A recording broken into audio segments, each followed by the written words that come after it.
Gadget Man, episode 166. Is that really you? 3 ways to avoid phishing email. The audio version.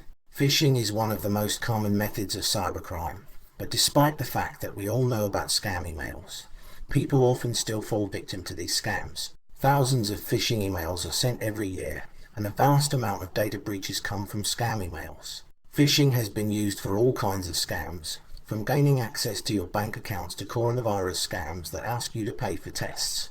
There are some ways that you can spot a phishing email, so you can avoid having your information stolen or being scammed out of your money.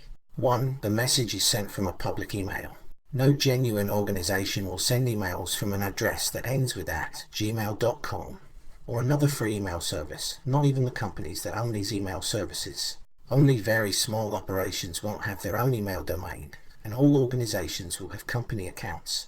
If the domain name matches the sender of the email, this is a good sign that the email is genuine.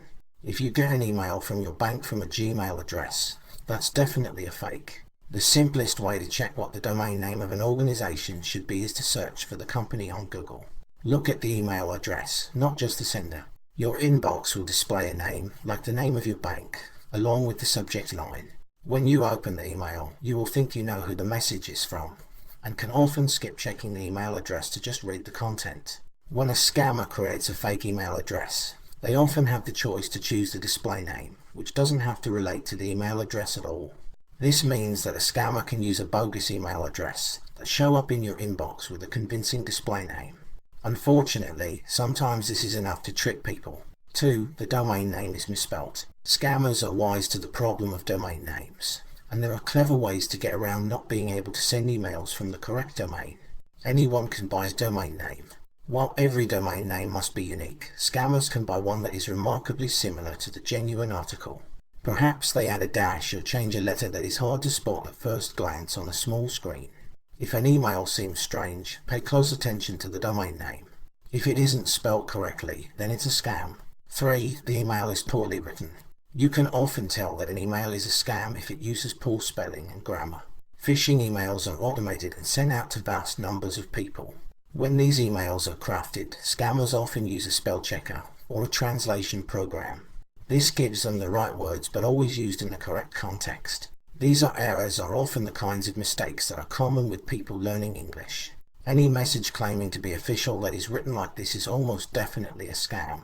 An email with a mistake is not always going to be a scam. We all make typos occasionally, especially when typing quickly. It's up to you. Look at the context of the mistake and decide if it suggests a scam email or just a mistake made by someone in a hurry. Ask yourself, is this a common typo, like striking an adjacent key? Is it a mistake a native speaker wouldn't make, like words in the wrong context or grammatical incoherence? Is the email consistent with previous messages you received from the sender? If you're not sure if an email is genuine, even after looking at these clues, you should contact the sender via another method of communication. You could check on their website, call them, speak in person, use an instant message option, or use an alternative email address.